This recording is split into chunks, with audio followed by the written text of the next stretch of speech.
आप सभी को जय मसीह की। आज हम वचन पढ़ने जा रहे हैं व्यवस्था विवरण 28 में। अगर आप सब इस वचन पे विश्वास करते हैं तो कमेंट में आमीन लिखिए। इस वचन को पूरा सुनिए।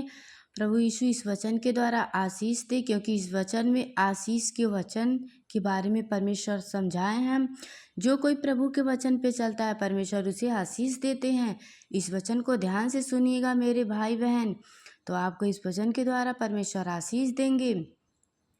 यदि तू अपने परमेश्वर यहोवा की सब आज्ञाओं जो मैं आज तुझे सुनाता हूँ चौकसी से पूरी करने को चित्त लगाकर रुचि सुने तो वह तुझे पृथ्वी की सब जातियों में श्रेष्ठ करेगा। फिर अपने परमेश्वर यहोवा की सुनने के कारण यह सब आशीर्वाद तुझ पर पूरे होंगे। धन्य हो तू नगर में, धन्य हो तू खेतों में, धन्य हो तेरी संतान और तेरी भूमि की उपज और गाय और भेड़ बकरियाँ। यदि पशुओं के बच्चे, धन्य हो तेरी टोकरियाँ और तेरी कटौती, धन्य हो तू भीतर आते समय और धन्य हो तू बाहर जाते समय। हालेलुया। अगर हम परमेश्वर का वचन मानते हैं प्रभु यीशु हमें ये सब आशीष देगा। यह ऐसा करेगा कि तेरे शत्रु जो तुझ पर चढ़ाई करेंगे वह तुझ से हार जाएंगे। वे एक मार्ग से तुझ पर चढ़ाई करेंगे परंतु तेरे साथ सामने से 7 मार्ग से होकर भाग जाएंगे। तेरे खातों पर और जितने कामों में तू हाथ लगाएगा उन सबों पर यहोवा आशीष देगा। इसीलिए जो देश तेरा परमेश्वर यहोवा तुझे देता है उसमें वह तुझ आशीष देगा। हालेलुया।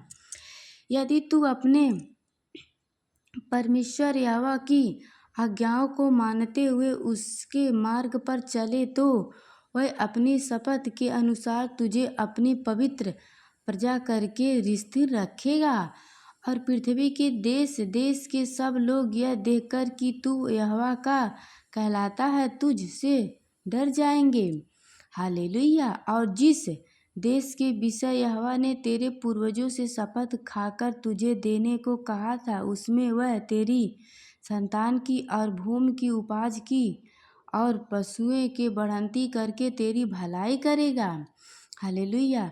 यहोवा तेरे लिए अपने आकाश रूपी उत्तम भंडार को खोलकर तेरी भूमि पर समय पर मेघ बरसाए करेगा और तेरे सारे कामों पर आशीष देगा। और तू बहुतेरे जातियों को उधार देने परंतु किसी से तुझे उधार लेने ना पड़ेंगे। हालेलुया। अगर हम प्रभु के वचन पे चलते हैं परमेश्वर यीशु हमें आशीष देते हैं। इस वचन के द्वारा जितने आज हम पढ़े हैं वचन को, आप सब इस वचन को अपने जीवन में आशीष भर लीजिए इस वचन के द्वारा। अगर आप प्रभु के वचन पे चलते हैं तो परमेश्वर आप सभी को देने वाले बना देंगे, ना कि लेने वाले।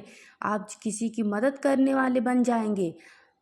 आगे वचन में लिखा गया है, और यहोवा तुझको पूरा कुछ नहीं किंतु सिर ही ठहराएगा। इस वचन पे लिखा गया, और यहोवा तुझको पूछ नहीं किंतु सिर ही ठहराए, और तू नीचे नहीं परंतु ऊपर ही रहेगा। यदि परमेश्वर यहोवा की आज्ञा जो मैं आज तुझको सुनाता हूँ तू उनमें मानने में मन लगाकर चौकसी करे और जिस वचनों की मैं आज तुझे आज्ञा देता हूँ उनमें से किसी को दाहिने या बाएं मुड़ के पराए देवता के पीछे ना हो ले और ना उनकी सेवा करे। हालेलुया।